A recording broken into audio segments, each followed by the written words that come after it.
Olá, sejam bem-vindos novamente.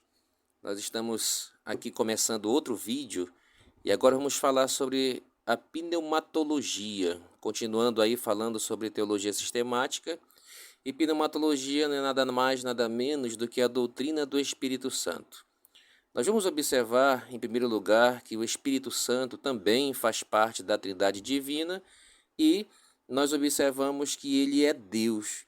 O apóstolo Pedro, lá em Atos capítulo 5, nós vamos entender que Pedro falando para Ananias e Safira sobre o erro que eles cometeram de estar assim, querendo enganar os apóstolos, oferecendo parte somente daquilo que eles tinham vendido, e assim dizendo para eles que estava completo. E então Pedro diz o seguinte: Ananias, por que Satanás fez com que você estivesse ali procurando mentir para o Espírito Santo? E logo em seguida, Pedro diz: você não mentiu para homens, mas mentiu para Deus.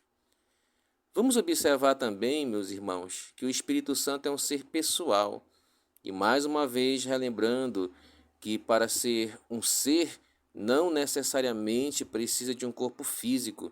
Vemos isso lá no primeiro estudo sobre a doutrina de Deus e agora aqui observando também a doutrina do Espírito Santo.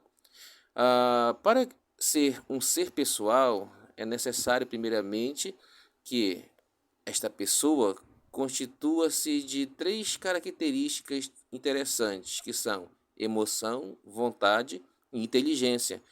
Nós observamos Paulo mostrando para a igreja lá em Éfeso, na carta aos Efésios, capítulo 4, versículo 30, Paulo dizendo o seguinte: não entristeçais o Espírito de Deus.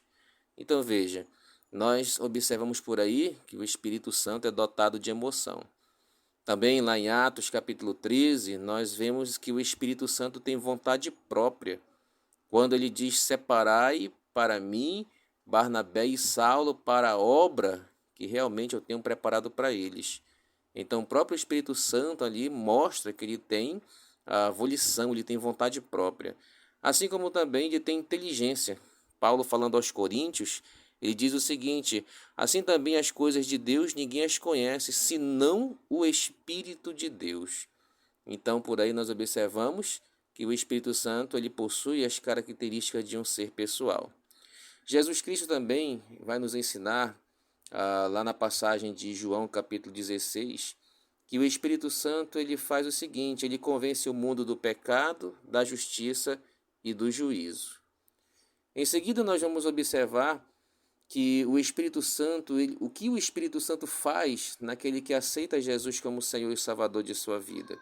Quando nós cremos em Cristo como Salvador e Senhor, a primeira coisa que ele faz é regenerar. Jesus Cristo, lá em João capítulo 3, respondendo ali na conversa com Nicodemos, ele mostra que o homem tem que nascer de novo, e isso só se dá através da ação do Espírito Santo. Paulo também falando aos Efésios diz que o Espírito Santo ele sela, ou seja, o Espírito Santo é a garantia, ele realmente ali é a prova de que nós pertencemos agora a Deus, de que nós somos salvos. Vimos também que quando a pessoa crê em Cristo como seu Salvador, o Espírito Santo passa a habitar verdadeiramente nessa pessoa. Em 1 Coríntios, Paulo diz que nós somos santuário de Deus e que o Espírito de Deus habita em nós. E observamos também que o Espírito Santo ele batiza. Paulo fala isso em 1 Coríntios capítulo 12. O que é batizar? Há muita interpretação, muito equívoco quanto a essa questão do batismo no Espírito Santo. O batismo com o Espírito Santo nada mais é quando o Espírito Santo insere o crente no corpo de Cristo. Quando ele faz com que o crente agora passe a habitar no corpo espiritual que pertence a Cristo, onde Cristo é o cabeça.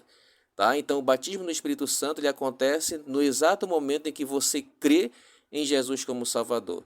Então observe só, é como se fosse um pacote vindo na salvação, que o Espírito Santo faz. Quando você crê em Cristo, ao mesmo tempo ele regenera, ele sela, ele passa a habitar e ele batiza. Interessante a ação do Espírito Santo em nossas vidas. Também observamos que o Espírito Santo ele vai iluminar os salvos no entendimento das Escrituras, Afinal de contas, a própria Escritura, ela tem como autor verdadeiramente ali o próprio Senhor Deus, e o próprio Espírito Santo vai nos ensinar a andar em santidade também de acordo justamente com essa mesma palavra.